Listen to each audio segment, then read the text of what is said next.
Já está.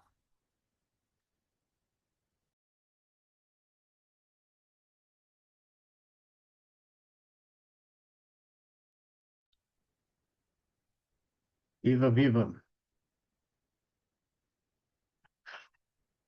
Boa noite. Estamos aqui presentes, muito presentes. Tudo Boa bom, Rose? noite. Paz do Boa Senhor, tudo noite. bem, pastor?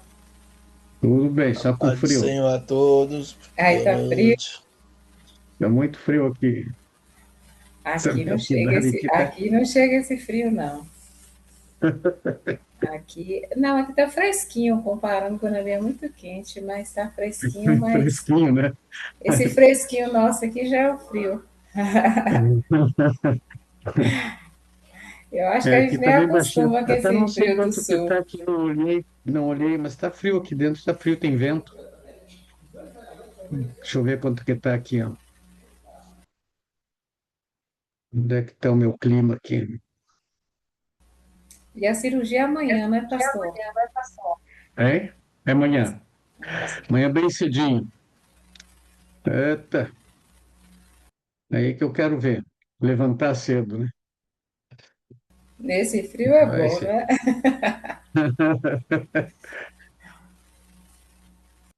Frio é bom, a gente sempre tem, só tem que botar muita roupa. Mas o frio é bom. Eu estou achando aqui o clima. Tchum, tchum. Clima, tempo.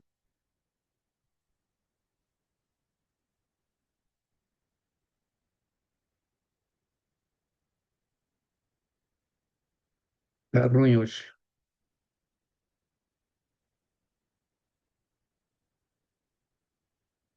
Ah,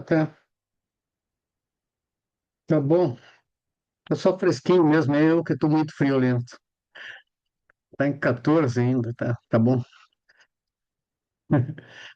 14 não é frio aqui no sul. O pessoal ainda de manga curta, mas eu já não, eu já estou mais.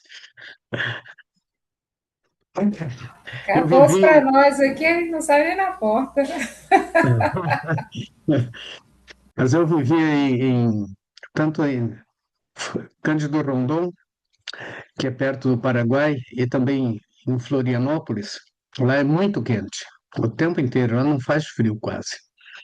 Faz, chega a fazer no inverno de vez em quando, mas é muito raro, assim, né? Aí eu me desacostumei do frio. Agora eu venho aqui para o sul, aqui eu sinto mais frio que que as outras pessoas, né? Eu vivi muitos anos em lugar muito quente. Lá no Paraná dava 45 graus de calor. Já era bastante também. Não sei se isso aí não chega aí, né? Aqui é assim. É, Quando é meio bem quente. então, ok, deixa eu ver quem que já está aqui. Tim, ok. Deixa eu ver se Graça eu e abro paz, aqui. pastor.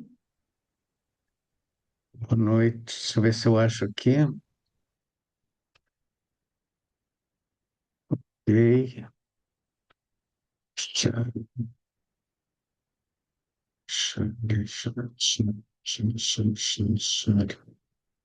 Ok.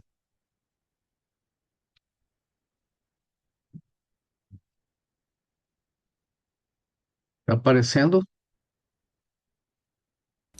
Tá Tá? aparecendo. Tá assim. Tá Ok. minimizado, não tá maximizado, mas tá aparecendo. É? Agora sim, né? Não, continua pequena na tela. Ah, então peraí. Deixa eu abrir pelo outro sistema aqui. Agora sim. Agora deu? Agora foi.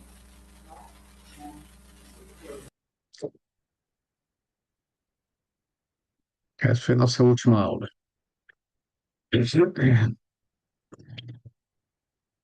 Ok, vamos começar então a nossa aula orando. Pode orar conosco então, Rose. Sim, pastor. Pai, nós te louvamos, damos graças ao Senhor por mais uma noite aqui reunidos em teu nome. Eu te louvo, Pai, pela vida do pastor Taborda, pela vida dos colegas, e pedimos a tua bênção, Senhor, sobre essa aula, que o Senhor esteja conduzindo, Pai, abençoando todas as coisas, que venhamos estar atentos àquilo que o Senhor vem nos ensinar. Continua usando o teu filho para transmitir tudo aquilo, Senhor, que o Senhor já depositou sobre ele, use com sabedoria, com graça, como sempre tem usado. Também pedimos que o Senhor venha abençoá-lo, Pai, abençoar a cirurgia dele, esteja ali conduzindo todas as coisas, meu Deus, que seja uma bênção, que ele seja ali totalmente restaurado, totalmente curado, Pai, que a visão dele saia ali em plena, seja uma bênção, meu Deus, que o Senhor esteja guardando o seu filho de todo mal, Pai. Abençoa cada colega, ser conosco, direciona todas as coisas, que venhamos aprender mais de Ti para colocarmos tudo em prática, Pai, para a honra e glória do Teu nome, que nós oramos e te agradecemos, em nome de Jesus. Amém. Ok, bem-vindos, bem-vindos então para a nossa quinta aula de diversidade ministerial.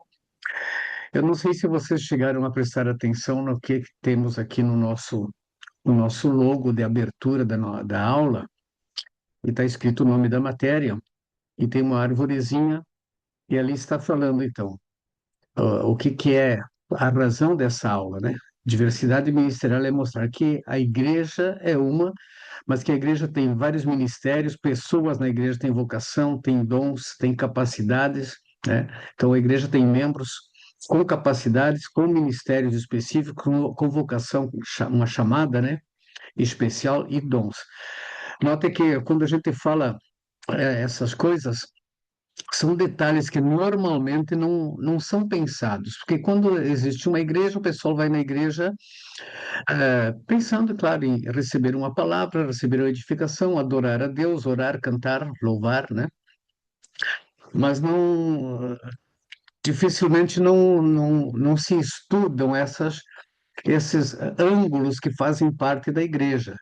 Então, algumas pessoas se destacam, elas mostram que têm uma vocação, elas são notadas, elas às vezes têm influência e estão em funções por causa de sua presença, de sua influência, né? Mas não se dão conta de que aquilo pode ser uma vocação, não apenas uma vontade de trabalhar, né? Às vezes não se dão conta de que aquilo é um dom espiritual e pensam que é apenas um talento natural, né? Então, existem coisas que são importantes de a gente, como líder, começar a perceber o que que uma pessoa é capaz de fazer. Tem pessoas que têm talentos especiais que também são úteis, tudo fazem parte do ministério eclesiástico, tá? Mesmo os talentos naturais, que são as capacidades das pessoas, né? Tem pessoas na igreja que têm capacidade para para criar coisas, né? Para fazer coisas, ou para servir, para trabalhar, né? Que enxergam os detalhes de uma igreja. Então, tudo isso faz parte. Então, a gente, como líder, precisa compreender que a diversidade ministerial ela engloba não apenas os cargos da igreja, mas também as capacidades individuais, os talentos individuais da membresia da igreja, né? E a igreja tem seus ministérios diferentes. Agora, na nossa aula, nós estamos estudando sobre os dons espirituais. O que são os dons, para a gente poder identificar também esses dons. É bom se as pessoas conseguem identificar o seu dom ministerial. Um dom ministerial não é dado para glória nenhuma, apenas para a pessoa se sentir útil e saber que está agindo dentro de um ponto de vista espiritual e de Deus, né? Não é para a pessoa ser especial na igreja ou, ou se exaltar porque tem um dom, né? A gente vê assim que muitas vezes na igreja existem pessoas que valorizam mais alguns dons do que outros, né? Então, tem dons que tem mais ibope eclesiástico, né? Então, às vezes, uma pessoa que fala línguas, profetiza ou ora e Deus responde, são pessoas que às vezes têm mais destaque, são consideradas mais espirituais. O dom não define a espiritualidade, tá? O que define a espiritualidade é o fruto do Espírito, tá? Então, a gente precisa também aprender a fazer essa distinção que nós já falamos um pouco numa aula anterior. Agora nós estamos estudando sobre os dons. A última aula nós paramos, já tínhamos começado e paramos numa parte especial sobre o dom do discernimento de espíritos, né? Agora isso aqui continua ainda um pouco, tá? A importância do dom de discernimento de espírito. Qual é a importância desse dom, né? No contexto da igreja, no contexto da vida pessoal também, né? Não é para dar uma ênfase especial a quem a pessoa que tem o dom, mas ao fato de saber a importância desse dom para a vida, né? Para a proteção espiritual também, tá?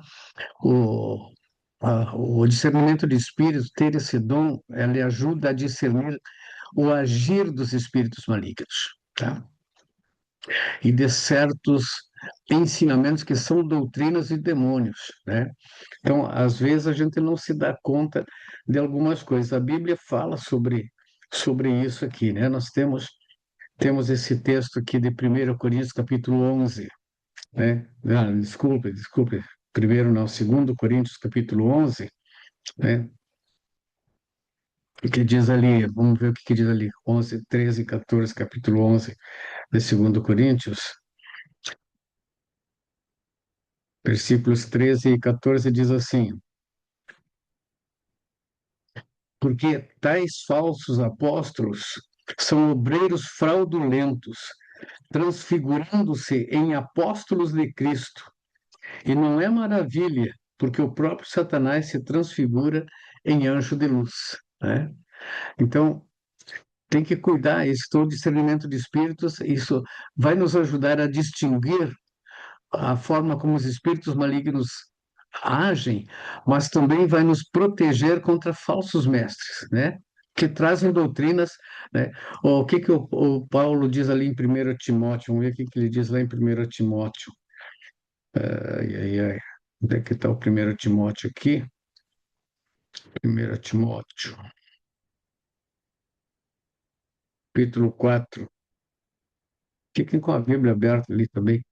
1 a 5 diz assim: mas o Espírito expressamente diz que nos últimos tempos apostatarão alguns da fé, dando ouvidos a espíritos enganadores, a doutrinas de demônios, pela hipocrisia de homens que falam mentiras, tendo cauterizado a sua própria consciência, proibindo o casamento, ordenando a abstinência de alimentos que Deus criou aos fiéis, e para os que conhecem a verdade, a fim de usarem deles com ações de graça. Porque toda criatura de Deus é boa e não há nada a rejeitar, sendo recebido com ações de graça, porque pela palavra de Deus e pela oração é santificada. Então ele fala assim, que existem as hipocrisias, os ensinos, as doutrinas, ele chama aqui de doutrinas de demônios, né? Que estão entrando assim. Então, e muito crente, ele é talvez seduzido por alguma coisa com aparência de espiritualidade, tá? Porque esses que vêm falando, eles não vêm falando como se aquilo fosse ruim, falando como se aquilo fosse uma coisa boa, no entanto, não tem nada a ver com Deus, né? Como esses movimentos que têm aparecido por aí, que eu já falei aqui numa ocasião, não sei se foi para vocês ou para um outro grupo, tem uma igreja em São Paulo que eu nunca sei o nome, nem gravo, até nem me interessa mesmo, mas o, o, o líder lá se intitulou Pastor se ungiu profeta, a mulher dele põe o pezinho lá para o pessoal beijar e lavar o pé dela e dar oferta, né? Então, e falam isso como se fosse uma coisa espiritual que Deus vai abençoar. Então, é ensino de demônio, claramente é ensino de demônio. Tá? O discernimento de espíritos também é importante, porque ele nos leva a detectar a presença de espíritos malignos agindo através da vida de uma pessoa, né?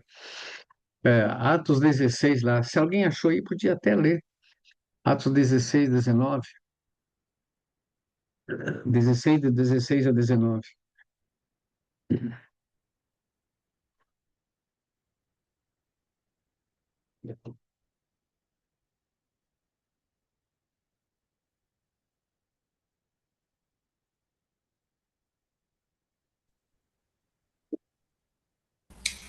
Certo dia, dirigindo-se para o lugar de oração, encontramos uma escrava que tinha um espírito pelo qual predizia o futuro. Ela ganhava muito dinheiro para os seus senhores com adivinhações. Essa moça seguia a Paulo e a nós, gritando: Estes homens são servos do Deus Altíssimo e anunciam o caminho da salvação. Ela continuou fazendo isso por muitos dias. Finalmente, Paulo ficou indignado, voltou-se e disse ao Espírito: Em nome de Jesus Cristo, eu ordeno que saia dela. No mesmo instante, o Espírito a deixou. Percebendo que a sua esperança de lucro tinha acabado, os donos da escrava agarraram Paulo e Silas e os arrastaram para a praça principal diante das autoridades. Pronto, assim, ah, ela estava falando uma coisa boa, né? Ela estava falando uma coisa boa. Esses homens são servos do Deus Altíssimo, né? Mas era um espírito maligno. Então, esse discernimento de espíritos é uma coisa bastante importante, né? Ah, aqui em Lucas, capítulo 13, versículo 10 a 13, tem também aqui Jesus. Aqui diz assim: ensinava no sábado numa das sinagogas, e eis que estava ali uma mulher que tinha um espírito de enfermidade, já havia 18 anos e andava curvada e não podia de modo algum endireitar-se, né? Aí Jesus a livrou, né? Então, ela tinha um espírito de enfermidade, nota a expressão, né? Então, o cristão pode perceber, às vezes, a fonte de certos sofrimentos na vida de alguém que tem que aquilo tem uma procedência maligna. Às vezes, pessoas que desmaiam, pode ser epilepsia, mas às vezes não é, né? A gente precisa ter um discernimento para saber quando que é a doença, né? Uma pessoa que às vezes não é. Tinha um rapaz, participou de um curso que eu dei aqui há alguns anos atrás. Ele veio junto com outras pessoas e ele, por 3 vezes, ele caiu. Eu repreendi. Os irmãos disseram que era epiléptico. É, pastor, ele é epiléptico. Pastor, isso aí não é demônio, é epilepsia. Eu digo, só que o que acontecia? Só acontecia isso com ele quando a gente estava cantando um determinado hino, entendeu? Não era a qualquer momento, era sempre quando a gente estava cantando aquele hino. Então, que epilepsia é essa que se manifesta sempre do mesmo modo e no mesmo lugar, no mesmo momento, E né? pastor, Então, uma é, pessoa estava me contando que ela estava em um culto e aí ela estava ministrando. Aí, de repente, alguém começou a falar em línguas. E sim, aí, ela falando, essa pessoa falando em línguas, e ela disse que na hora Deus falou com ela, vai lá e repreende. Ela falou, disse, eu não posso, não, ela tá falando em línguas. Como é que eu vou sim. repreender ela? Aí, Uhum. que ela foi impulsionada pelo Espírito, e quando ela colocou a mão, a mulher caiu endemoniada na hora. Então, É, ela estava falando em línguas, mas aí Deus deu sim, discernimento que era um demônio. é. Então, por isso é importante esse dom, né? Que se manifesta em momentos especiais. Eu estava num culto que também aconteceu a mesma coisa, né? Eu até achei estranho, eu era novato, era seminarista na época, eu não tinha experiência, porque eu fui para o seminário muito cedo, né? E daí a gente estava num culto lá e também um cidadão lá começou a se alegrar lá e falar em língua. O dirigente foi lá, impôs a mão sobre ele, ele simplesmente saiu correndo que nem louco, foi embora, né? Então, isso é uma coisa muito importante para o bem-estar espiritual de todos. O dom de discernimento também ajuda a discernir as intenções, os problemas, necessidades, dissimulações e pecados também, né? Então, existem coisas que assinam, que são simplesmente simples problemas, tá? Então, você pode. pode ter esse discernimento que a pessoa está com determinado problema, você pode ajudar melhor uma pessoa, né? Quando tem esse dom. Ajuda também a conferir as coisas espirituais com as espirituais, disse Paulo, né? Para entender claramente as coisas de Deus, tá? Então, a importância do dom de discernimento de espíritos para a nossa vida cristã. Daí nós chegamos nos dons aqui que são os mais famosos, né? Os dons de cura, né? São os dons que dão ibope, né? No grego a palavra iamaton, né? Que significa presentes de cura, tá? Quando Paulo fala dons de cura, em 1 Coríntios 12:9, a palavra é iamaton, que significa isso, presentes de cura, né? Os dons de curar são recursos espirituais de caráter sobrenatural que atuam na cura de enfermidades físicas, psicossomáticas e emocionais, tá? Não apenas físicas também, mas a operação do Espírito Santo ajuda a curar também problemas emocionais na vida de pessoas, tá? Então, finalidade dos dons. É interessante notar que todos os outros dons estão no singular, mas aqui os dons de curar estão no plural, justamente porque tem esses aspectos, né, tanto físico, né, como emocional, como psicossomático.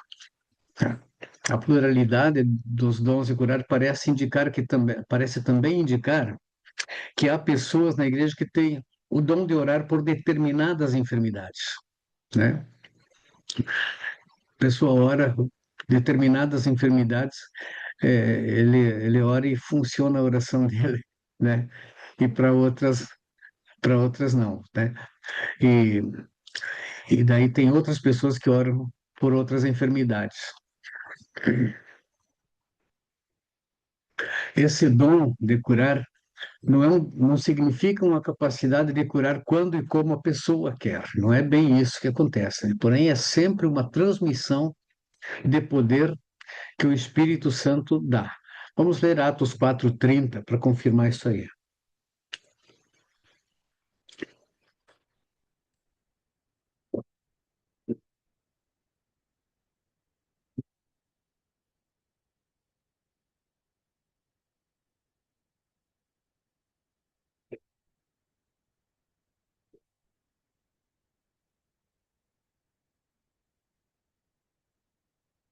Achou aí?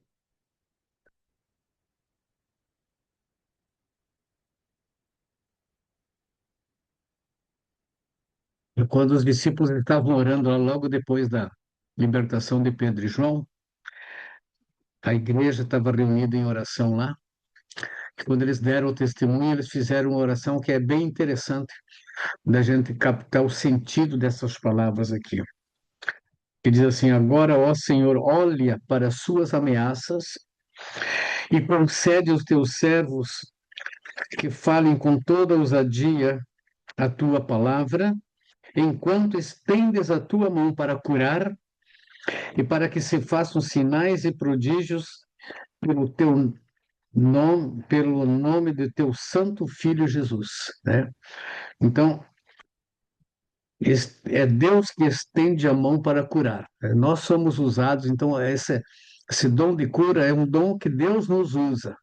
Algumas pessoas Deus dá esse dom de cura, mas a pessoa que tem o dom, ela precisa entender que é Deus que estende a mão para curar, usando ela, tá? Essa é a coisa, não é para uma exaltação pessoal. Às vezes a gente vê essas pessoas famosas e alguém, assim, bondosamente elogia, assim, mas tem um dom, Deus para ele dons, e assim. E aquilo é até perigoso, essa conotação, porque o Satanás também é muito astuto, ele pode também intervir para desmoralizar. Então não é bom ficar fazendo propaganda do dom que tem, né? É bom identificar o dom que tem. Mas fazer propaganda é dar armas para o inimigo, dar uma rasteira e tentar atrapalhar. A palavra no hebraico lá é Jeová Rafá, né? É o Senhor que sara, tá?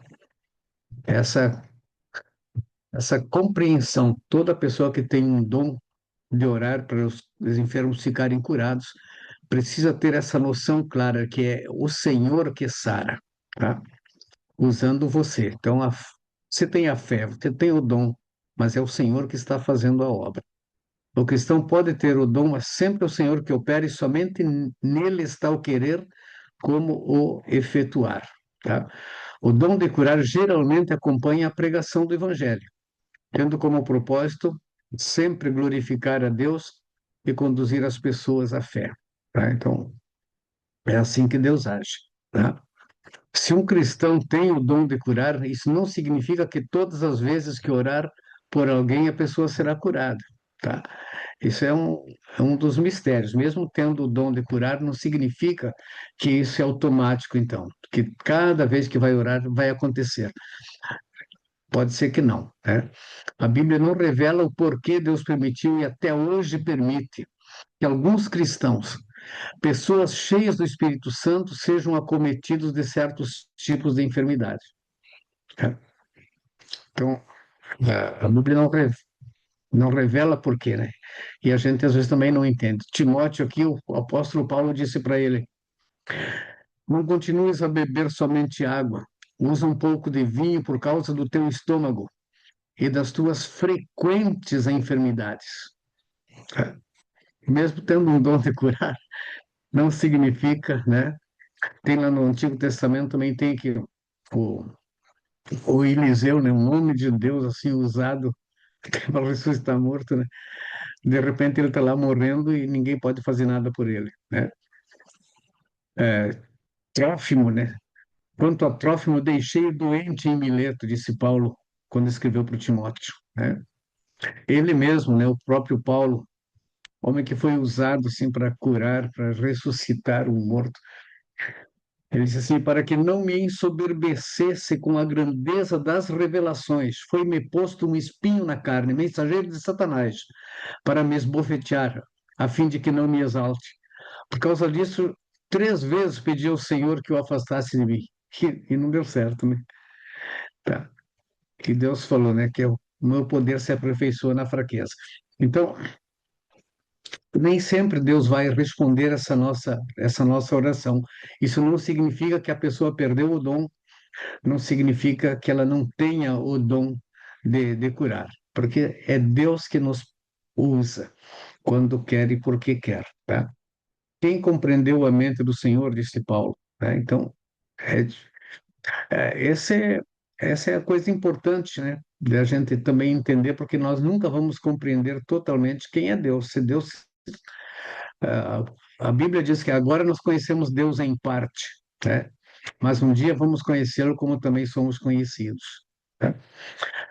É, além do dom de cura, a Bíblia mostra que também há o dom de operação de milagres. A um foi dado dons de curar e a outro operação de milagres, né?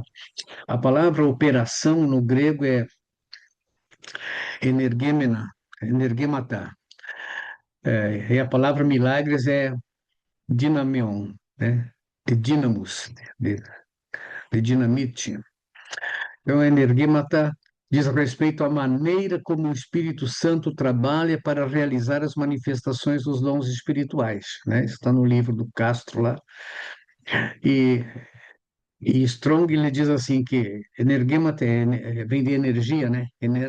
Energias, quer dizer operação, poder do Espírito Santo nas pessoas que vivem sua fé em Deus. Então, a palavra operação de milagres tem esse sentido aqui, tá? É o Espírito Santo que opera tanto, dando poder sobrenatural ao cristão, né? A outra, a outra palavra, milagres, é dinamion, né? Que vem de dinamis, de dunamis, dinamite, tá? Em português. Segundo Wine, significa poder, habilidade inerente, é usado acerca de efeitos de origem e caráter sobrenaturais, visto que não podem ser produzidos por agentes e meios naturais. Como o poder de Deus é como fosse a dinamite que explode e você não tem controle. O poder é muito forte, o poder de Deus que opera. Então, algumas pessoas receberam esse dom de operação de milagres. O milagre é um acontecimento extraordinário, né? É incomum, é formidável ou formidável, que não pode ser explicado pelas leis naturais. Pode ser uma cura milagrosa, que não tem salvação, né?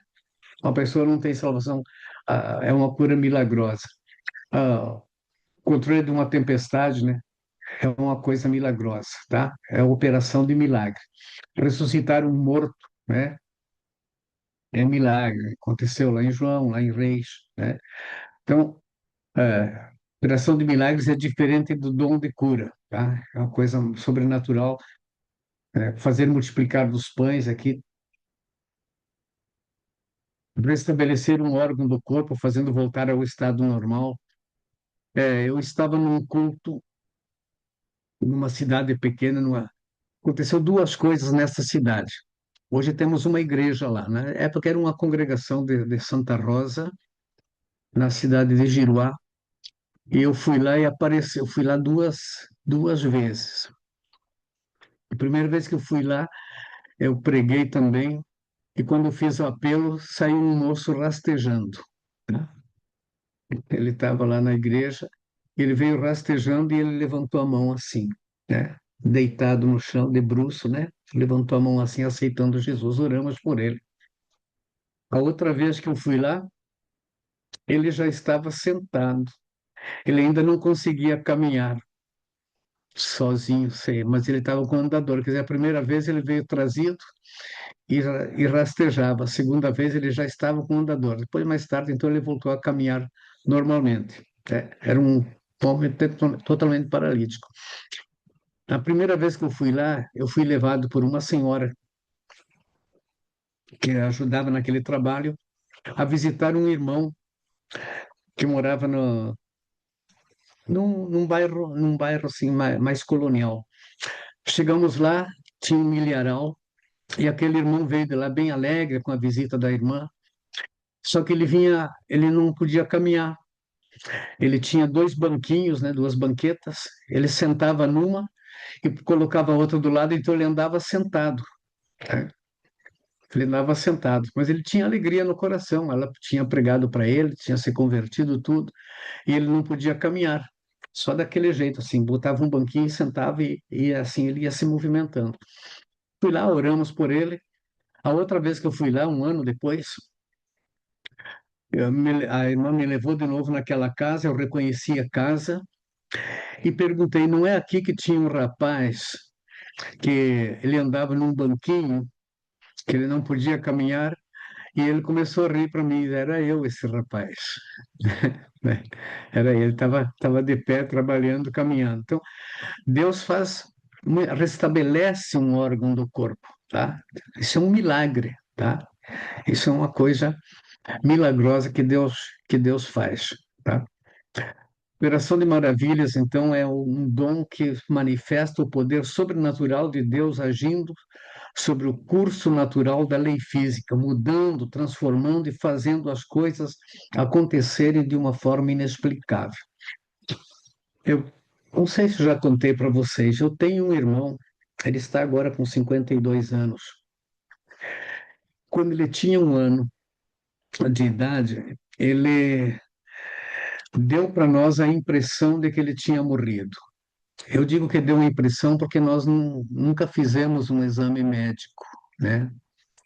Nós éramos uma família muito pobre e lá na minha casa tinha três irmãos que eles foram no culto na nossa congregação. E meu irmão estava doente. Mas mesmo que ele estava fraquinho, comigo ele brincava, né? Eu jogava ele para cima e tudo assim. Mas naquele dia, era um domingo de tarde, naquele dia ele ficou totalmente inerte. Os olhos dele tinham virado assim, só aparecia o branco dos olhos, saiu uma babinha da boca, ele tinha um ano de idade e acho que nem tinha um ano ainda. Estava gelado e a gente não sentia o pulso dele. Nós não tínhamos transporte, não tínhamos dinheiro para chamar médico e para chamar táxi para levar para o hospital. Tinha uma parente nossa ali que disse: eu vou mandar vir um táxi. Ela foi correndo chamar alguém, não tinha telefone naquela época. tá? E enquanto isso, minha mãe se arrumava, minha mãe veio ali, ele estava ali inerte, não se movia nada. Minha mãe leu um salmo chorando. Depois eu fiz uma oração e eu comecei a orar, mas eu tinha tanta fé naquele momento, estava orando assim com tanto fervor. Comecei a orar em língua estranha até e tudo, e repreendendo a enfermidade. E quando eu abri os olhos, eu tinha certeza que ele ia estar curado, mas ele não estava. Estava do mesmo jeito. Então eu disse assim: Pai, agora eu entrego ele nas tuas mãos. E quando eu disse isso, aqueles três irmãos, que estavam bem quietos enquanto eu orava, eles ficaram de pé e disseram Aleluia, Amém. E quando eles disseram isso, meu irmão pulou no sofá e começou a brincar. Mandamos o táxi embora e não precisou ir no médico, né? Eu não sei se ele ressuscitou, não sei se ele estava morto, não sei o que que aconteceu, mas eu sei que ele estava inerte, estava frio, gelado, que não se movia. E quando os irmãos disseram amém, aleluia, por causa da frase que eu disse, está entregue nas tuas mãos, né? Aí ele deu um salto no sofá e começou a brincar, né? Um milagre. De qualquer forma, um milagre, uma coisa que nós não podíamos fazer nada, né, naquela hora. Então, acontece isso que Deus pode fazer. Então, nós precisamos crer que Deus tem todo o poder. Existe um movimento que diz que nós não podemos aceitar isso, que isso não existe, né? Mas, mas existe, né? Existe o momento da operação de Deus, que Deus faz coisas na nossa vida. E quem sabe isso esteja relacionado com outro dom que também é relacionado com milagre, com curas, que é o dom da fé, né? O dom da fé, que é a palavra grega para fé é pistis, né? E lá em Hebreus 11 tem a definição, né? A fé, o que que é fé, né? A fé é o firme fundamento das coisas que se esperam e a prova das coisas que não se veem, né? Que não se pode ver. Ela é a prova daquilo que a gente espera, mas não vê. É o firme fundamento, quer dizer, é a certeza, é a convicção. Então, a fé é uma convicção interior, né? Por isso que Paulo diz lá, isso não vem de vós, é dom de Deus, é uma convicção, uma coisa que você realmente crê, não é uma coisa que você pensa e que você se esforça, é uma coisa natural que brota de você. Então, você faz aquilo pela fé. Mas essa fé é um impulso interior que te leva a atuar de diferente maneira, né? O dom da fé, ele vivifica a vida espiritual da pessoa, para que ela possa crer tanto na obra redentora de Cristo na cruz, mas entender que a salvação está somente em Jesus. Isso é o primeiro passo, né? Mas a fé também é a capacitação para a gente enxergar além daquilo que o olhar físico pode enxergar, né? É a nossa capacitação para ver aquilo que está longe da lógica humana. É aquilo que nos capacita a fazer e a suportar coisas além da compreensão natural de cada indivíduo. Né? É enxergar além, é ver o que vai acontecer lá na frente.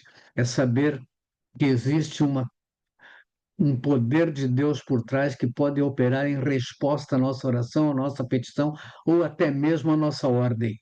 Né? Então, às vezes, nós podemos dar uma ordem em nome de Jesus e aquilo se cumpre.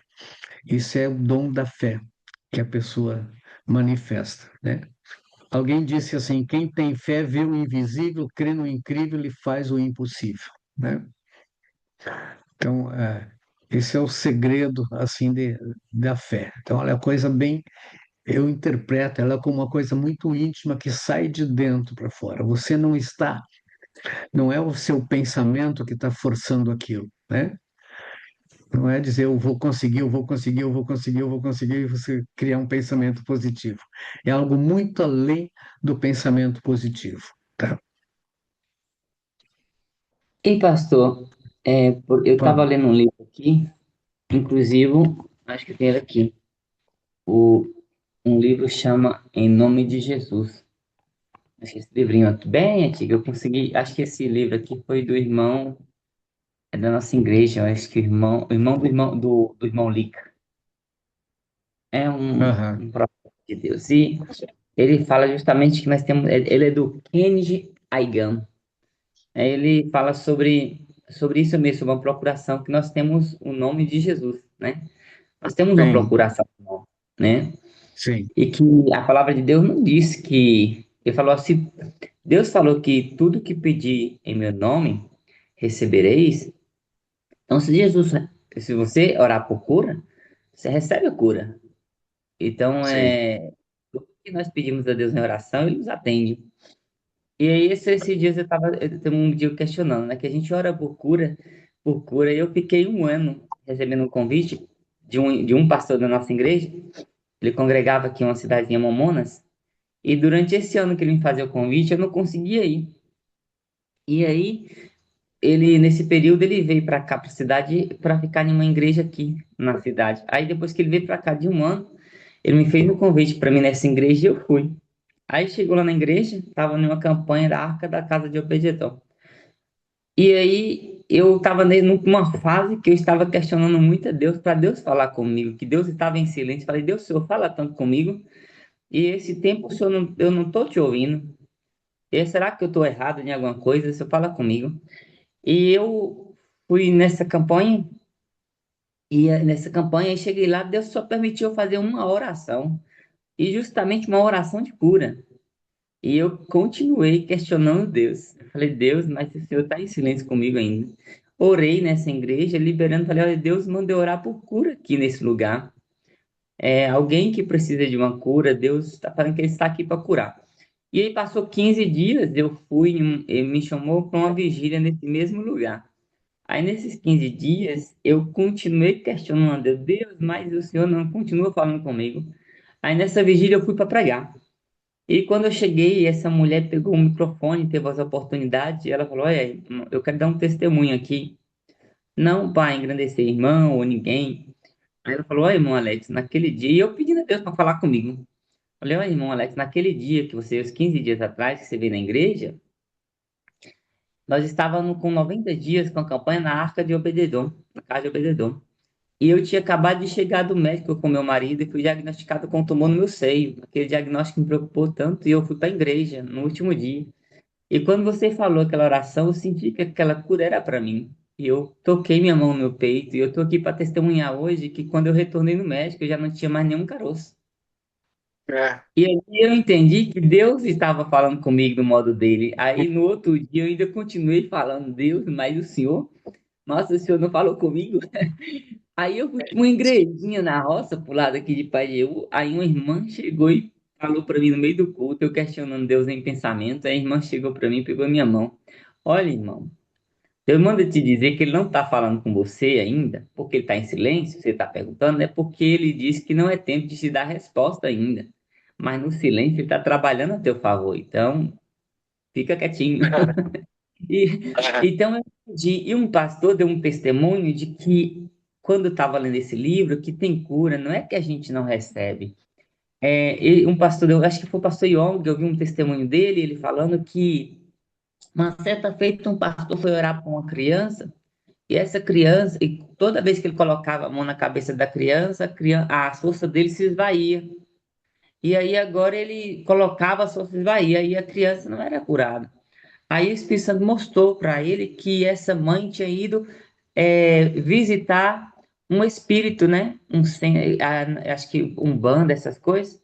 Aí o Espírito falou para ele falar com a mãe dela da criança, que ela precisava pedir perdão por ter ido buscar Deus onde Deus não estava. E quando ela pediu perdão, a criança foi curada. Então, é, não, aí eu lendo o livro aqui, eu me questionei muito, né? Eu falei assim, será que Deus... Nossa, a gente ora, tem pessoa que não é curada, e tem umas que a gente ora e outras é curada. Mas, às é. vezes, eu entendo que tem coisas que também parte de mim e de você. Um é pela fé, mas tem coisas também que eu preciso liberar dentro de mim, igual perdão. Tem enfermidade, se eu não liberar perdão, não adianta. Não funciona, né?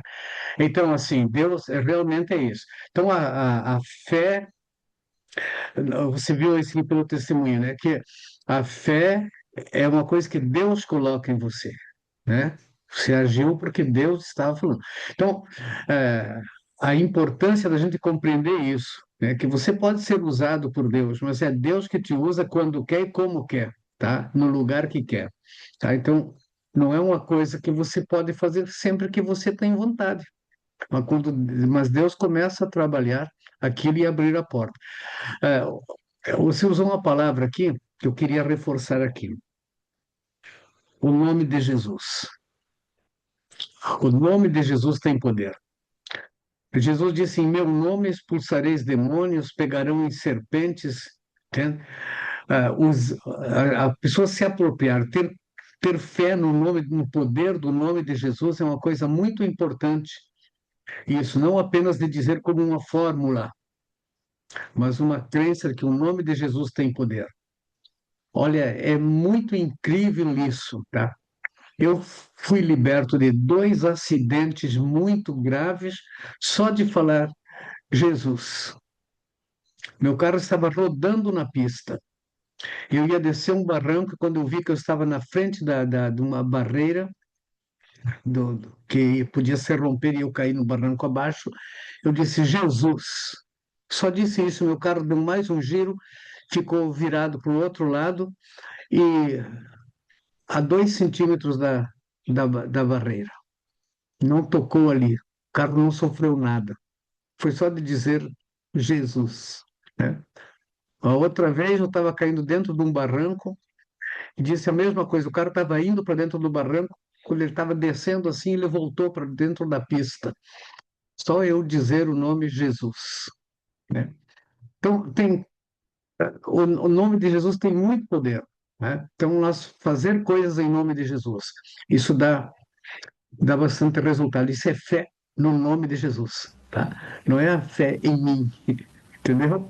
E É pastor, fé no nome de Jesus. uma dúvida aqui. É, lá em Romanos fala que todos receberam uma medida de fé, né? Que Deus deu uma Sim. medida de fé. Essa fé, essa medida de fé é diferente desse dom de fé? Ah, agora me pegou. Porque assim, Agora, agora me pegou. eu tenho fé, né? Uma fé assim, crer, né? Eu creio em Jesus ali, me É, converto, ando em pois é. fé, rompo em fé. E esse dom de fé que opera Sim. como o Mas divisor, justamente é o negócio da gente dizer assim, eu tenho fé, você querer medir a sua fé. Deus exato. tem dado para cada um de nós uma fé para determinadas coisas. Então, essa é a medida da fé que eu entendo, tá? Tendo uma fé para determinadas coisas, para realizar coisas. Por exemplo, tem uns que têm uma fé missionária. Eu vou fazer a obra, a medida, a sua medida de fé é aquilo. Não é uma medida de fé para curar, por exemplo, né? Não é para fazer campanhas de cura e de libertação. É para pregar o evangelho. Então, cada um vai ser usado por Deus dentro daquilo que Deus tem comissionado ele para ser, né? Agora, eu não sei sobre o volume da fé. Eu acho que é difícil você dizer eu tenho muita fé ou eu tenho pouca fé, tá? Porque até o próprio conceito de muita fé e pouca fé é meio complicado de entender, porque Jesus disse, se tiverdes fé do tamanho de um grão de mostarda, Tão pequenininho. Jesus, Eu acho que esse dom da fé aí é aquele que move a montanha, né? então, o dom da fé, para mim, é você apenas crer que Jesus pode todas as coisas, né? E você ter coragem de orar em nome de Jesus para que qualquer coisa possa acontecer, você nunca duvidar de que Deus pode fazer alguma coisa, né? E muitas pessoas não têm essa fé, que pode crer que Deus pode fazer qualquer coisa. De Ela, repente, Deus pode usar você para ressuscitar um morto e não usa você para curar a dor de cabeça do vizinho, entendeu? esse horário crendo, né? É, Recebereis. sim. Crendo, né? Então, Uma fé. colocar a nossa vida, tá? Aqui tem alguns exemplos desse dom de fé operante, né? O profeta Eliseu, ele creu que podia recuperar um machado que seu discípulo havia perdido derrubando no rio. Puxa vida, né? Crer uma coisa dessa é complicado, né? Eu não, Eu não tenho fé para isso. Minha medida de fé não chega nesse ponto aí, né? Mas precisa ter uma convicção muito forte de que Deus está permitindo isso para você não dar uma mancada, né? Entende? Então, ele fez isso. Pela fé, ele obteve algo, né? Fez algo e obteve êxito, né? Pedro, ao colocar em prática a palavra de Jesus, pela fé, conseguiu pescar uma quantidade enorme de peixes, ou seja, é um outro tipo de fé, tá? Ele creu naquilo que Jesus disse para fazer. O Eliseu, ele simplesmente fez, né? Agora o Pedro, ele está agindo porque Jesus disse e fez. Então, se Deus te diz, Alex ali, Deus disse para orar, ora, né? Não sabe nem porquê, mas ora, né? Deus disse, faz aquilo que Deus disse. Isso é fé, é um dom da fé, a capacidade de você crer numa coisa que normalmente você não faria, né? Mas E, pastor, crer na palavra de Jesus é uma coisa importante, né? eu queria tirar uma Elias, dúvida. hã?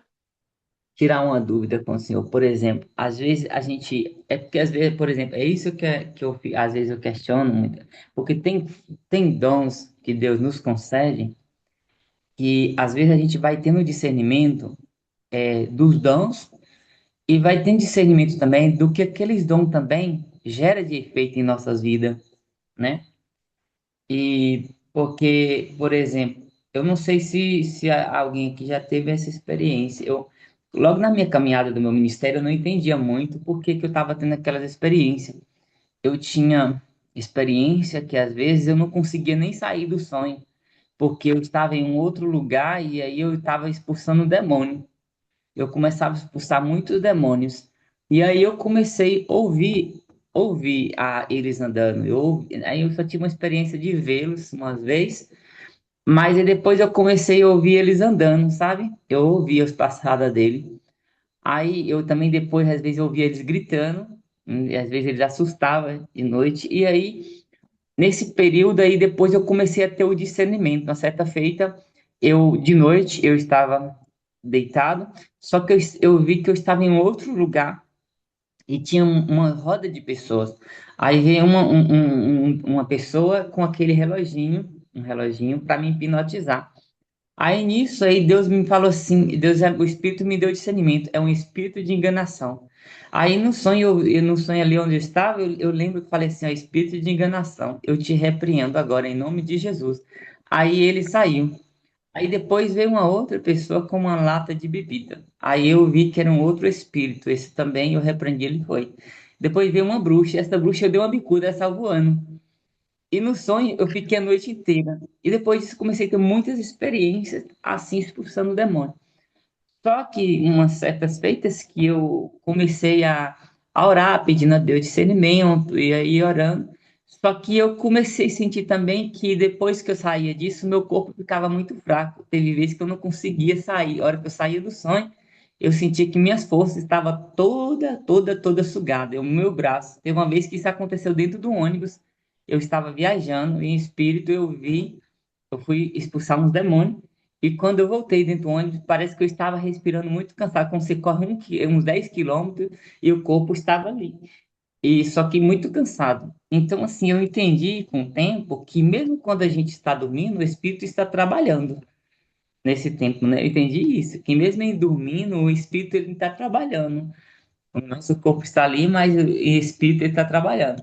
Só que eu comecei a sentir assim que com o tempo a gente vai tendo nesse tipo de dom que o nosso corpo ele sente algumas coisas. Eu não sei se isso é normal, não sei se alguém tem também essas experiências, já passou, ou se isso é normal, mas eu sinto que tem certos dons também que o nosso corpo ele sente. Ó, tem duas coisas aqui. Em primeiro lugar, os sonhos nossos, geralmente, eles são o reflexo de uma coisa que está no inconsciente. Então, a gente ouviu, de repente, pregações e coisa e tal, ouviu filmes, alguma coisa assim, e a gente tem a nossa luta espiritual, nosso desejo espiritual. Então, aquilo entra em conflito e a gente tem os sonhos e as visões. Isso é uma coisa. A outra coisa é o cansaço. Esse cansaço, é sempre quando a gente tem uma luta espiritual. Quer dizer, você em sonho estava tendo uma luta espiritual, né? O que que a gente precisa fazer é orar para que Deus. é, isso não é dom, tá? Isso é acontecimento natural, tá? Não é um dom. Mas orar para Deus dar um discernimento, o que que isso pode significar no dia a dia, na prática, né? Porque às vezes Deus usa um sonho para nos mostrar uma realidade que vai acontecer. Que o sonho não é realidade. O sonho é um reflexo das coisas que estão no nosso inconsciente. Mas a gente pode Deus usar isso que está no nosso inconsciente para nos preparar para uma coisa que vem depois, né? E sempre quando nós temos uma luta espiritual, ela produz um cansaço. Quando você vai orar por uma pessoa, às vezes vai falar até com uma pessoa que ela está envolvida com feitiçaria, com demônios, coisa e tal, você sai daquela conversa cansado, entende? Porque Ó, dá eu um tenho, esgotamento, aquilo não é fácil. No próprio culto, você expulsa um demônio e você fica cansado, né? Porque a luta espiritual é uma coisa forte que afeta também o nosso físico, né? De uma forma muito forte, mas, tá? por exemplo, a gente fala, quer ver, eu tive uma experiência que eu, por exemplo, uma mulher, uma certa feita, essa mulher se levantou contra mim, certo? E ela se levantou contra o meu ministério, e ela era de um outro ministério, e ela se levantou contra a minha vida. Só que eu percebi, ali eu estava percebendo. E aí, o que que acontece? De repente, uma certa feita, ela estava numa casa e ela pegou e colocou, sem eu falar nada, ela colocou as duas mãos na minha cabeça, começou a sacudir minha cabeça e orar. E ali eu já ia pensamento repreendendo, em nome de Jesus. Aí eu saí. Bom, só que eu vi que essa mulher se levantou contra mim, e aí, um certo dia de noite, eu orei e falei: Deus, ó, me guarda minha vida, repreende em nome de Jesus. E aí comecei a orar a Deus, né? Aí, quando foi de noite, Deus me deu em sonhos, me mostrou essa mulher com uma outra mulher.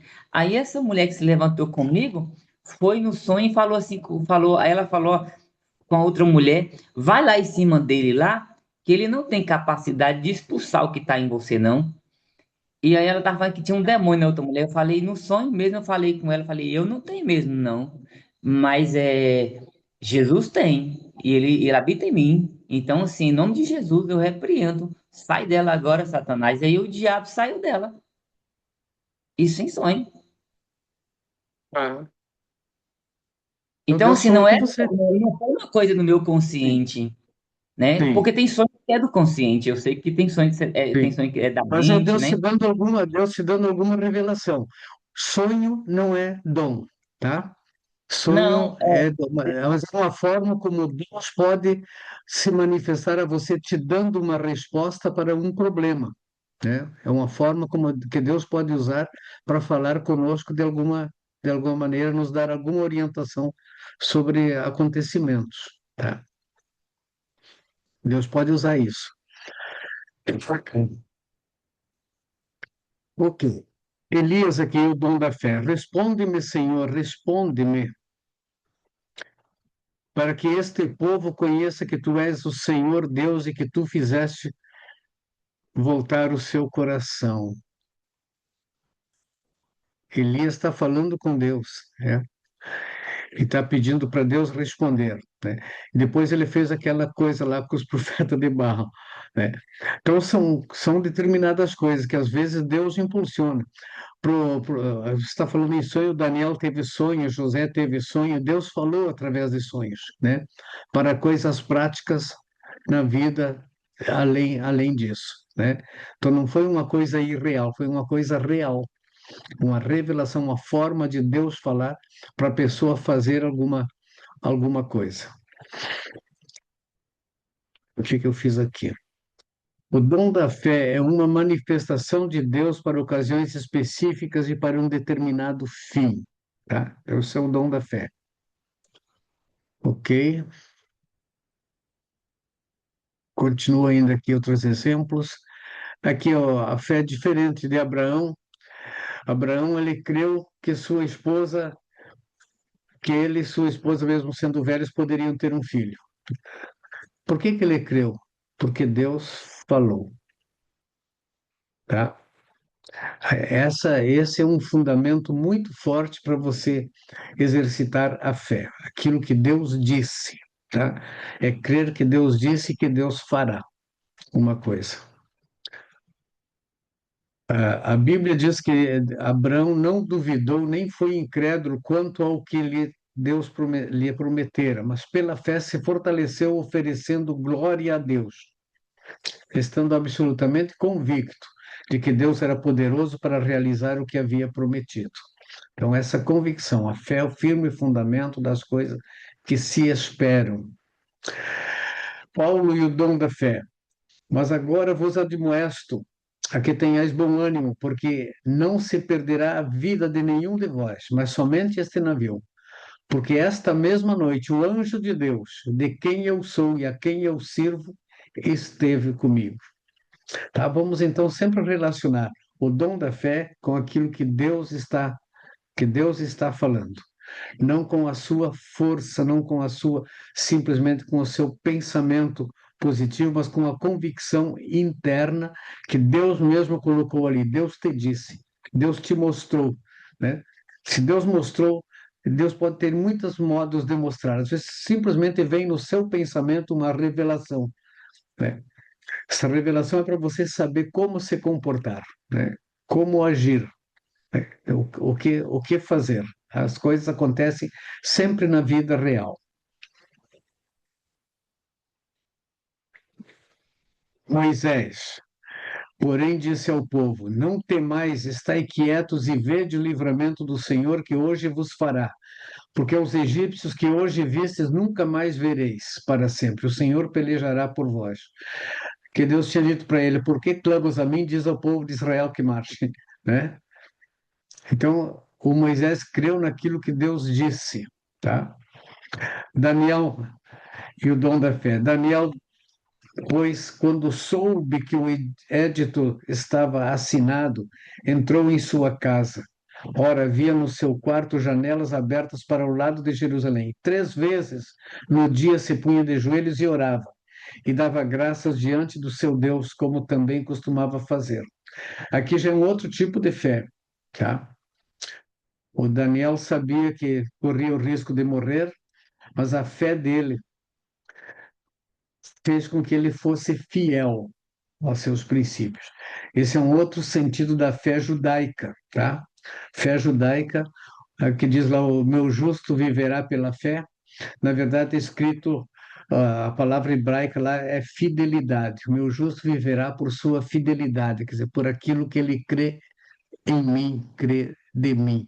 Então, ele não abandonou a oração, mesmo sabendo que ele poderia ser jogado na cova dos leões. Ele não se importou com isso, não desistiu de orar. Isso é fé, tá? Ele podia ter desistido, tá ameaçando agora, não vou mais orar. Quando entrar perseguição no Brasil aqui, o que que nós vamos fazer? Vamos parar de pregar porque é proibido? Ou vamos continuar pregando mesmo sendo proibido, tá? Então, isso é fé também, tá? Há muitos relatos de missionários que vivenciaram milagres extraordinários por meio do dom da fé. Acredito que Deus fez e faz tudo com um propósito, e com a fé não é diferente. Muitos crentes levam uma vida de derrota e fracasso porque ainda não aprenderam a desenvolver o dom da fé que faz do cristão um vencedor. Tá?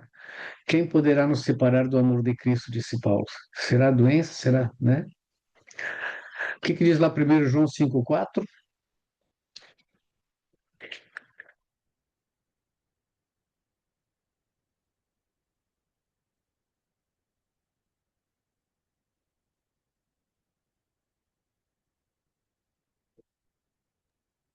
Pode ler, pastor. Pode ler. Porque todo filho de Deus pode vencer o mundo. Assim, com a nossa fé, conseguimos a vitória sobre o mundo. Isso aí. Tá? Na minha tradução diz, porque todo que é nascido de Deus vence o mundo, e a vitória que vence o mundo é a nossa fé. É. Nossa fé é que faz continuar firmes em Jesus, crendo na Sua palavra, mesmo que aparentemente todas as coisas sejam contrárias àquilo que nós estamos vendo, a nossa observação. Então, o dom espiritual da fé é crer em Deus, que Ele tem poder para realizar coisas prodigiosas, além do que pedimos ou pensamos, pois seu poder opera em nós, e a Ele seja a glória para sempre. É isso que Paulo diz lá em Efésios, né? Aquele que é poderoso para fazer infinitamente mais do que tudo quanto pedimos ou pensamos segundo o seu poder que opera em nós. A Ele seja a glória e o poder para todo sempre. Então, o dom da fé está relacionado a crer em Deus. Crer que Deus pode fazer qualquer coisa. Ele pode mover uma montanha, tá? Da forma dele, do jeito que ele quer. Tá? Ok? Depois vamos chegar no outro dom. O dom da variedade de línguas.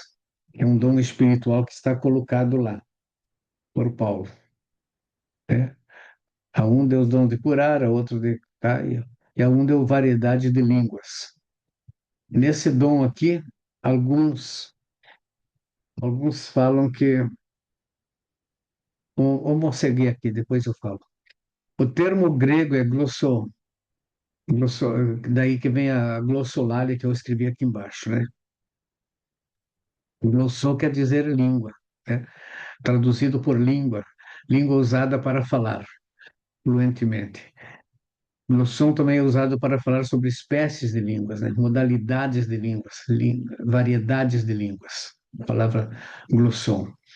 Dependendo do contexto, glossa pode significar línguas como de fogo que apareceram no dia de Pentecostes, tá? Aparece mesmo o termo lá, glosso. Pode significar o órgão da fala, né? A nossa língua.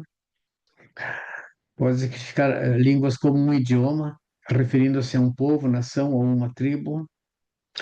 Pode significar línguas como o dom sobrenatural de falar outro idioma sem tê-lo aprendido, onde as pessoas que ouviam podiam entender o que era falado em seu próprio, falado, não falando, no seu próprio idioma.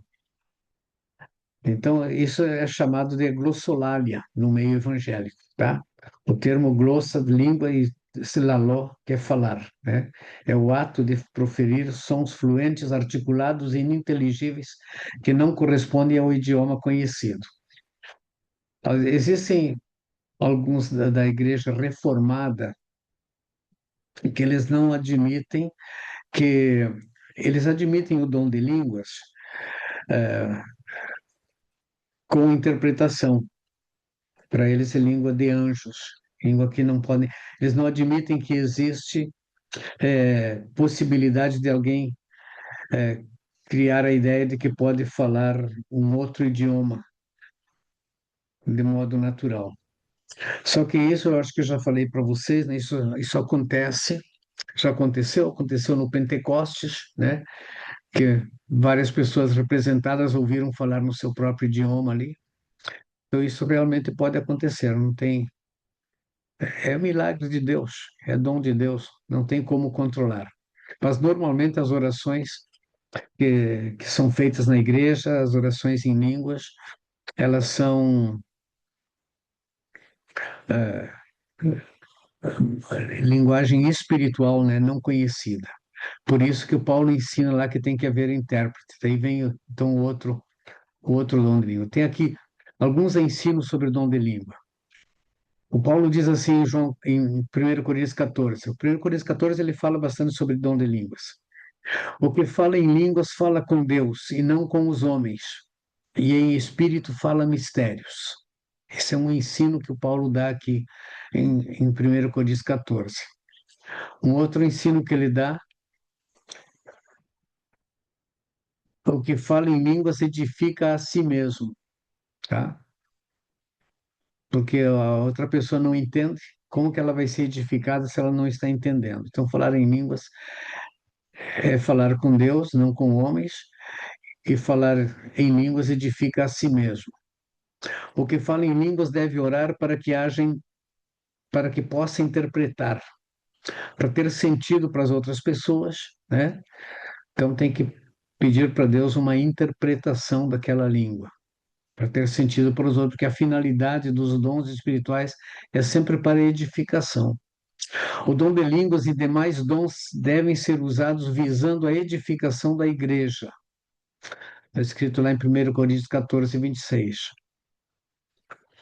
Num culto público, caso não haja um intérprete, o que fala em línguas deve falar baixo consigo mesmo, né? Ele deve. O Paulo diz que haja intérprete, né? Às vezes o intérprete é outra pessoa, mas às vezes a própria pessoa é o intérprete da língua falada. Tem que haver interpretação, porque o objetivo é a edificação do povo, edificação da igreja, tá? Se não há intérprete, se não tem interpretação nenhuma, então ore baixo, não precisa orar alto para todo mundo ver que está orando em outra língua. Não devemos proibir ninguém de falar em línguas, mas tudo deve ser feito com ordem e decência. Existiu um tempo, existe ainda igrejas que proíbem, né? Proíbem falar em línguas estranhas, acham que isso não é espiritual e se baseiam no texto que Paulo disse que ele preferia falar 5 palavras de uma língua que os outros podem entender do que falar 500 palavras numa língua que ninguém pode entender, né? Mas o próprio Paulo que está falando, que fala isso, ele diz assim, não proíba ninguém de falar em língua, né? Ele só cria uma regra para que haja decência, para que haja ordem no culto, para que não fique todo mundo, né, assim, sem que haja discernimento, porque não tem sentido você falar em várias línguas que as pessoas não entendem. Paulo orienta que quem tem esse dom deve usar de forma adequada, sempre visando a edificação da igreja. E é por isso que tem o dom seguinte, que ele fala lá: uns deu o dom de falar em línguas e a outro deu o dom de interpretar essas línguas, né? Está escrito lá em 1 Coríntios, tá? A hermeneia, a interpretação de línguas. Hermeneia, daí que vem hermenêutica, né? Tá? Que haja interpretação de línguas. O dom de interpretação de línguas, ele não existe sozinho, pois ele acompanha o falar em línguas, porque senão não seria interpretação, né? Então, é um dom que não existe sozinho. A língua falada é desconhecida do próprio intérprete, pois ele recebe a interpretação dada pelo Espírito Santo. É o Espírito Santo que vai dar para ele a interpretação daquela língua. Tem um pastor aqui que ele não fala em línguas, mas ele sempre tem uma mensagem, tá? Ele sempre tem uma mensagem, então ele não está interpretando, ele está trazendo uma mensagem que Deus colocou no coração dele para a igreja, mas ele não fala em língua. Então alguns falam em língua primeiro, depois interpretam. Seguindo até a orientação de Paulo, você está falando com Deus, né? Mas essa fala com Deus, ela é importante para as outras pessoas. Senão, é uma edificação pessoal.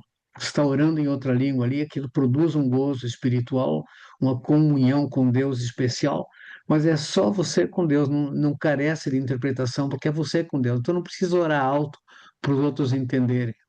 Não é que é errado orar alto, mas não precisa, né? Tá? É porque é a sua comunicação com Deus. A interpretação deve ser entregue à igreja como é recebida de Deus, tá? Com um só propósito, visando a edificação, a consolação ou a exortação, né? Alguns chamam isso de profecia, tá? Não é necessariamente uma profecia, mas embora Deus possa falar, né? Deus possa trazer uma mensagem que tenha uma interpretação, que tenha um cunho profético, um cunho de revelação, um cunho de mostrar o que vai acontecer, tá? Mas a gente ter aquele cuidado, como eu falei na aula anterior, com os dons de revelação, né? Que eles não são dados para matar ninguém, eles são dados para esclarecer assuntos e para orientar e para edificar, para modificar uma situação. O que interpreta deve ter domínio próprio, Vamos ler lá o 1 Coríntios, capítulo 14, 32.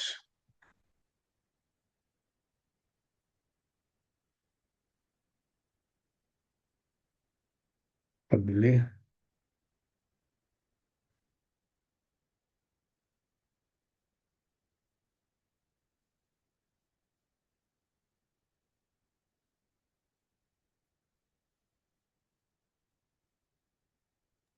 1 Coríntios 14:32.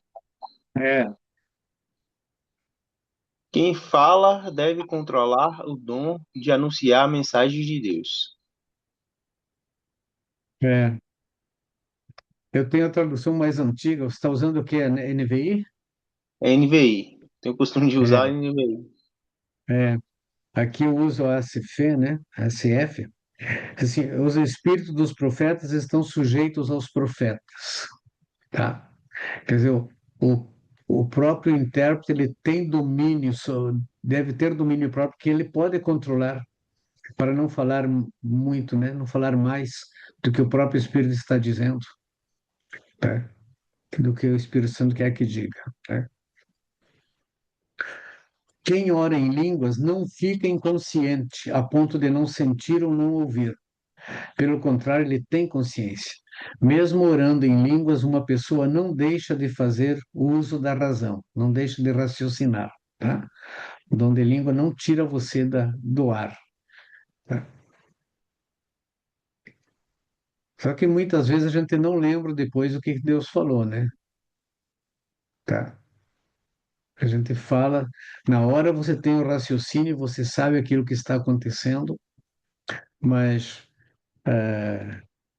quando se diz respeito a alguma coisa que vai acontecer, ou alguma coisa que é para uma outra pessoa,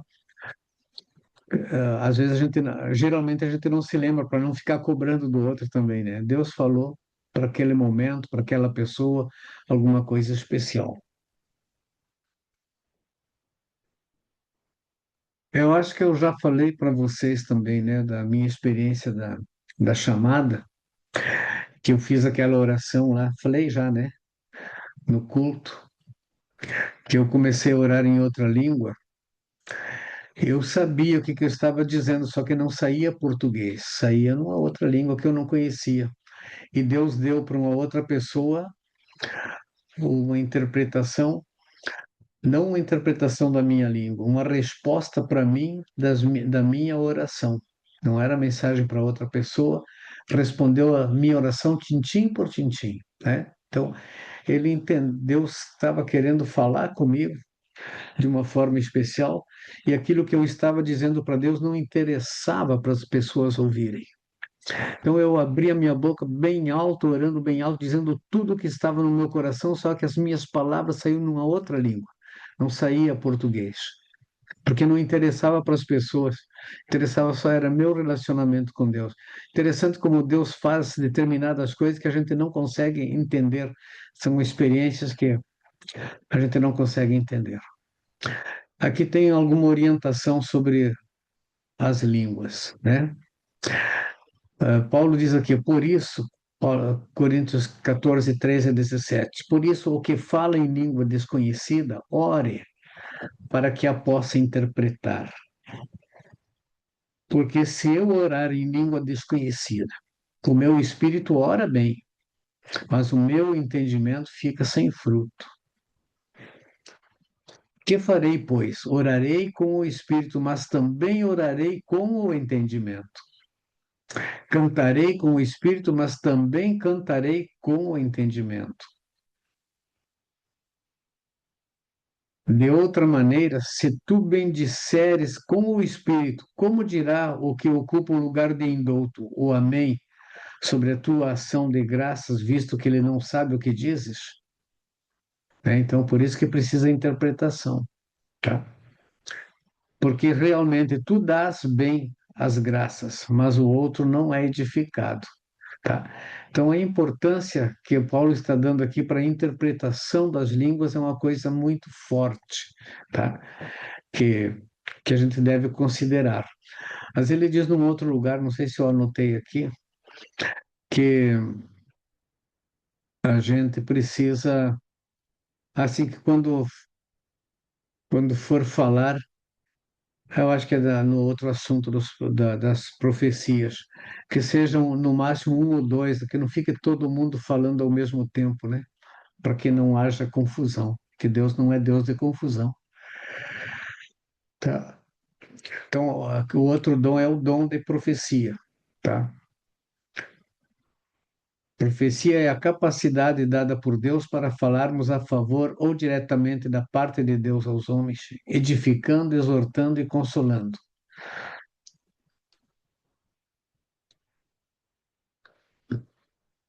A palavra de profecia, né, de profeteia, significa adiante, antecipado, né? Pro. A palavra femi significa falar, tornar claro, afirmar como prioridade. Também significa falar em lugar de alguém. Então, falar uma coisa que recebeu antes, vai falar de modo claro em lugar de alguém. É um discurso, né, que vem da inspiração divina, que declara os propósitos de Deus, seja reprovando, admoestando os ímpios, confortando os aflitos, ou até para prever eventos futuros, tá? Então, isso é uma profecia, um dom que é dado, e alguém pode ser usado em profecia num determinado evento ou culto. O dom de profecia, de acordo com Paulo, é um dom ou manifestação espiritual concedido pelo Espírito Santo que dá a capacidade ao crente para desempenhar uma função útil no corpo de Cristo. Esse dom pode ser buscado e desenvolvido por todos os crentes. Tá? Lá em Coríntios ele diz: buscai com zelo os melhores dons. Tá? Procurai com zelo os melhores dons. Então a pessoa precisa se empenhar para ter. Mas ele diz lá em Coríntios 12, 14, né? Eu queria, para mim, vocês podem falar língua, mas eu prefiro que vocês profetizem, que vocês, né? Ele diz que o dom de profecia é superior ao dom de falar em línguas, né? Porque é um dom que visa a edificação, é um dom que visa a consolação, é um dom que visa o encorajamento das pessoas e, em alguns casos, até orientação para a vida. Em relação ao uso comunitário, o dom da profecia, o apóstolo Paulo diz: dois ou três falem e os outros julguem cuidadosamente o que foi dito. Tá? Então, aquilo que nós falamos antes sobre o discernimento. A gente não perdeu a capacidade de discernir, de conhecer, de entender. Então, a gente pode entender se é uma profecia, fazer julgamento até, né? Não julgamento condenatório, mas analisar a profundidade daquilo, o significado daquilo, e se aquilo mesmo é Deus, que às vezes não é, como foi falado antes, tá? O dom de profecia, através da qual o Espírito Santo opera, não tem um cunho doutrinário, no sentido de trazer novas revelações à igreja, que venham contrariar as doutrinas já reveladas na Escritura. Então, não é porque foi dito uma profecia que agora você pode ultrapassar aquilo que está escrito. Então, a Bíblia é o livro profético. Ali está a vontade de Deus, a declaração de Deus, e nada mais do que Deus disser pode ir além daquilo que Deus já disse, tá? Então, tudo aquilo que Deus diz para você agora não tem um dom doutrinário, não tem um efeito doutrinário, tem um efeito para o momento. A forma de Deus falar é para aquele momento, para um caso especial, né? E nunca Deus vai falar uma coisa contra aquilo que ele já disse, tá? Então ele não vai contradizer. Se uma coisa contradiz aquilo que está nas Escrituras, por isso precisamos julgar, para ver se aquilo é de fato de Deus ou não, para a gente não cair numa cilada. Espírito Santo, né, através de Paulo por meio da profecia, revelou que nos últimos tempos alguns se desviarão da fé e darão ouvidos a espíritos enganadores e à doutrina de demônios, né? Aquilo que o Alex falou ali da mulher que teve a visão lá, né? Que tinha um espírito enganador, né? Então, Deus mostra essas coisas para a gente se preparar. A Bíblia é um livro, a Bíblia é a palavra profética. ela é a infalível palavra de Deus. A Bíblia é imutável, né? Pedro diz lá, Deus outrora falou pelos profetas, né? Tá?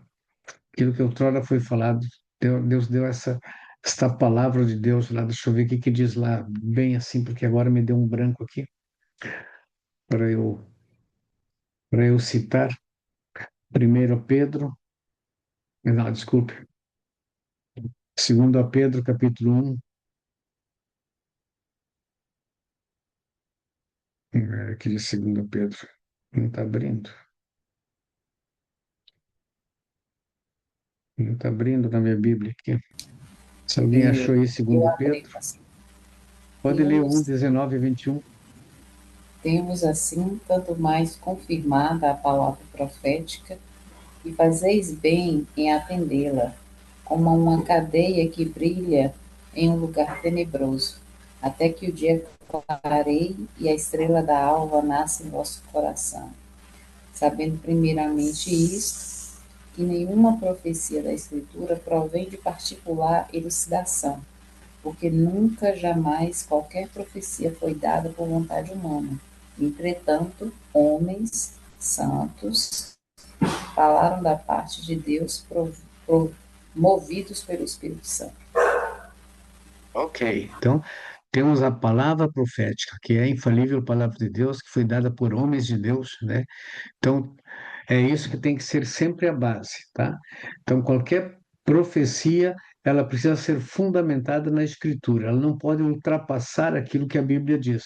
Se ela ultrapassar aquilo que já está na palavra profética de Deus, então nós temos que julgar essa, essa mensagem e duvidar se ela é mesmo de Deus ou não.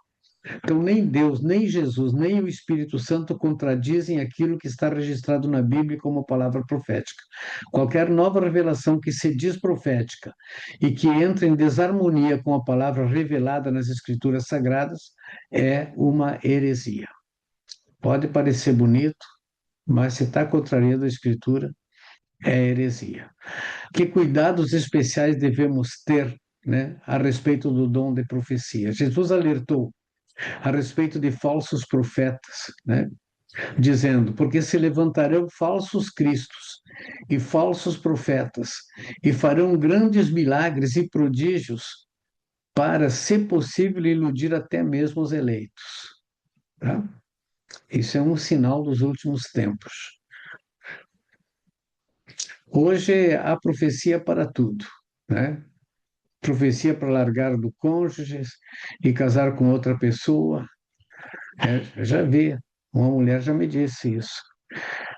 Que Deus mandou ela largar o marido dela para casar, para sair cantando com o pastor da igreja, né? Daí ela e o pastor da igreja foram embora para outro ministério. O pastor abandonou a esposa e ela abandonou o marido, cantavam um dueto na igreja. Ele disse que Deus falou em profecia que os dois tinham que realizar a obra de Deus, né? Deus não vai acontecer uma coisa dessa porque isso é contra os princípios da palavra de Deus, né? Interessante. E o pessoal espiritualiza de uma forma, né? A profecia também para a prosperidade financeira. Eu acho que até Deus pode mostrar um caminho para uma pessoa, mas não é uma coisa massificante, né? Não é para massa, não é uma promessa. Eu recebo muitas mensagens. Deus me revelou que tu vai receber um dinheirão. Até agora não chegou, né?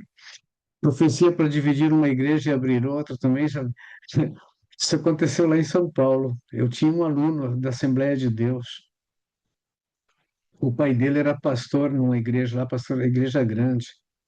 E alguém lá se levantou e disse uma profecia lá que o pastor estava sendo demitido, Deus estava removendo o pastor dali.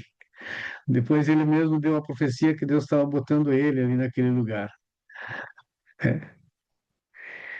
E o pai desse rapaz, como não tinha muita experiência, achou que aquilo era Deus mesmo falando e entregou o pastorado. A igreja ficou dividida, né? É, acontece. Muita profecia. E o pessoal dá um valor para a profecia, Deus falou, tem que julgar. Foi Deus mesmo que disse isso? Ou é um falso profeta que está se levantando aí? Né? Profecia sobre a volta de Jesus também tem muitas, né? Outro problema com as falsas profecias é que podem gerar consequências prejudiciais à vida das pessoas, da confusão espiritual, decisões erradas, decepção com Deus, manipulação por parte do tal profeta e assim por diante, né? Os que pregam e profetizam, aos que pregam e profetizam, Pedro exorta: se alguém fale segundo as palavras de Deus, segundo os oráculos de Deus. Eu conheci no Mato Grosso um senhor que foi movido por uma profecia. Ele saiu, fechou seu negócio, ele tinha uma empresa, fechou a sua igreja. O, pro- o, o profeta disse para ele que Deus queria usar ele numa outra cidade e abrir uma igreja lá. Ele chegou lá, não tinha nem o que comer, não conseguiu abrir igreja, não tinha formação, não tinha preparo, não sabia por onde começar, tinha perdido todo o seu negócio, tinha mudado do Rio Grande do Sul para o Mato Grosso e estava lá, sem nada, sem oportunidade, sem caminho, sem orientação, e lá não tinha igreja. Nossa, ele não sabia o que fazer quando nós o encontramos. Eu digo, mas você falou com Deus? Não, mas o pastor veio lá e profetizou que era para eu ir pela fé, né? Então tem que ver assim, examinar, né? Examinar para ver se é isso mesmo que Deus está falando e Deus vai confirmar. Eu gosto de dizer para essas pessoas, assim, quando acontece isso, de ouvir uma profecia sobre o futuro de sua vida, que façam provas de Deus, né? Antes de tomar uma decisão de sair correndo só porque ouviu uma mensagem, né? Façam provas de Deus, peçam confirmação de Deus de alguma forma, né? E por último, tenha o versículo que Paulo disse lá em Colossenses: a paz de Cristo seja o árbitro em vossos corações, né? Então, buscar essa confirmação de Deus foi o que Gideão fez, né? Gideão fez prova de Deus, né? Prova do novelo de lã lá, para ter certeza de que Deus estava com ele. A gente precisa ter essa convicção de Deus na vida da gente, não é só acreditar no que alguém disse e supor que aquele alguém falou da parte de Deus. Isso porque temos que pensar isso, porque existem muitos falsos profetas, né? Muitos falsos profetas. E Jesus afirma: eu lhes digo que no dia do juízo os homens haverão de dar contas de toda palavra inútil que tiverem falado, pois por suas palavras você será absolvido e por suas palavras você será condenado. Então, quem está profetizando precisa ter uma certeza de que é Deus que está dizendo aquilo, né? E tudo, mas sempre faça uma prova de Deus, né? Quando ouvir uma profecia, assim, o que que eu fiz aqui? Pulei, tirei fora, ok, dom de línguas, dom de profecia,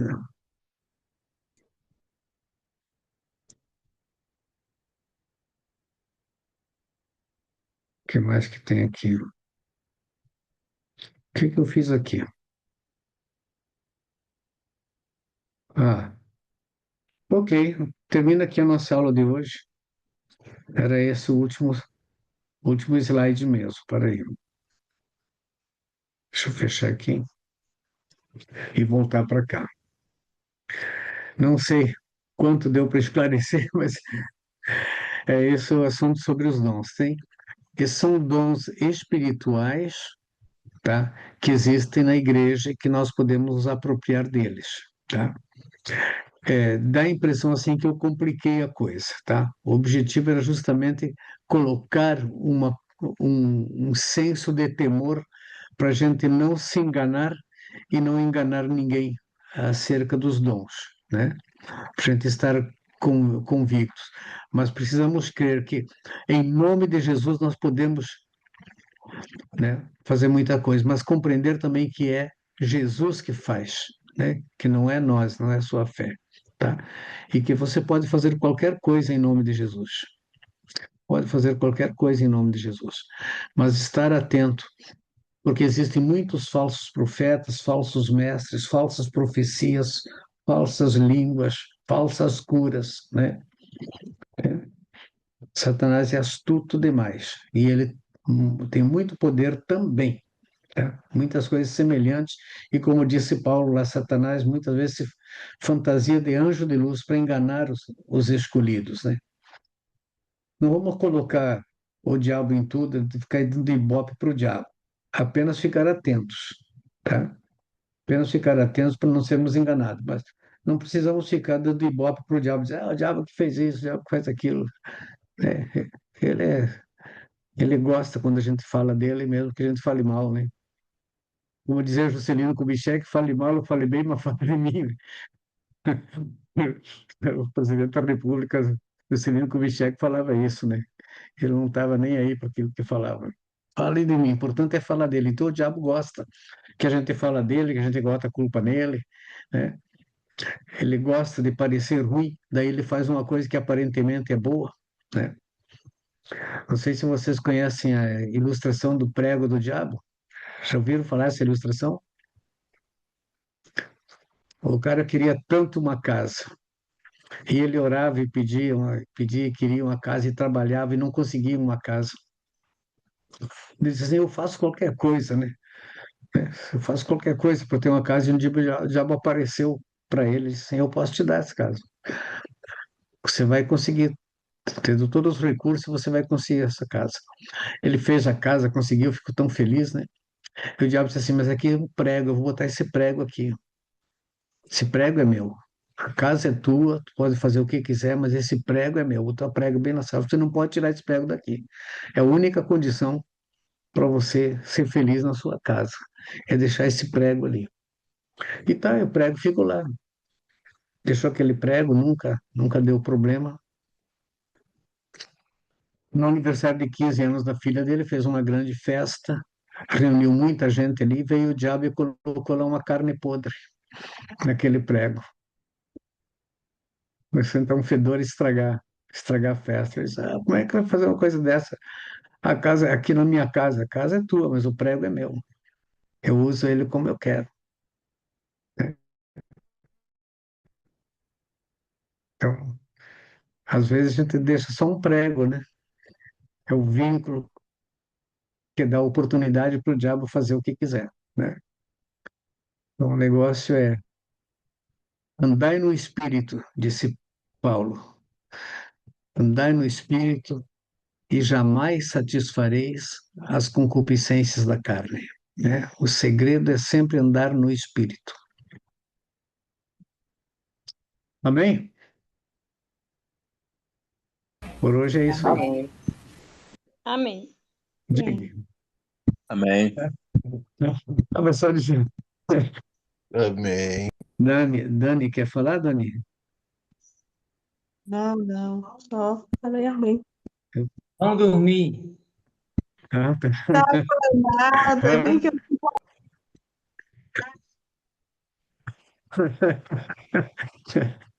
Falando sobre oração, tá? A gente falou em dom de fé. O ano passado, acho que foi ano passado, eu dei uma aula, nem sei que aula foi, e tinha uma aluna, eu acho que ela é uma pastora, e ela orou por mim, sem eu pedir, e ela orou por um problema que eu tinha, sem ela saber. E ela terminou a oração, eu tinha uma dor no joelho, e ela fez a oração e terminou a oração e eu fiquei sem a dor, né? Viu como Deus trabalha de formas estranhas, diferentes, né? Eu tinha pedido para Deus, né, que eu estava com aquela dor, estava xarope demais, eu tinha digo, Deus, não estou aguentando essa dor aqui, estava dando a aula. Que termina a aula, eu não falei nada da minha dor, eu só sentia ela, e a aluna aí orou por mim sem saber o que que eu tinha, e Deus respondeu a oração dela na hora, né? Não sei se foi, a fé dela não foi, porque ela apenas orou, porque Deus mostrou para ela orar. A fé foi minha, que recebeu aquela oração e creu que Deus estava fazendo a obra e ele fez, né? Então, quando nós o Alex falou uma coisa antes, às vezes a gente ora pela pessoa e não acontece, tem alguém atrapalhando, né? Às vezes é a incredulidade daquele que ouve a oração, né? Que atrapalha da nossa oração ser respondida. Ontem eu ia pregar sobre, acabei pregando outra coisa, mas ia pregar sobre o Marcos 2, de 1 a 9, lá da cura do paralítico de Cafarnaum.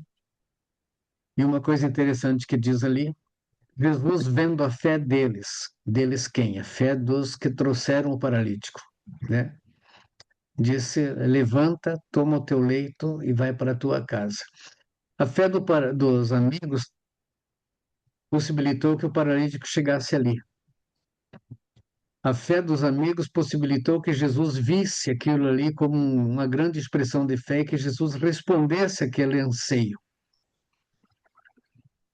Mas o que curou o paralítico não foi nem a ordem de Jesus, foi a fé do paralítico. Quando Jesus disse, levanta, toma o teu leite e vai para a tua casa, se ele não levantasse, ele não ficaria curado mesmo que Jesus tenha dito para ele, levanta e vai para a tua casa. Entende? Para ele receber essa bênção, ele precisava acreditar naquilo que Jesus disse. Tá?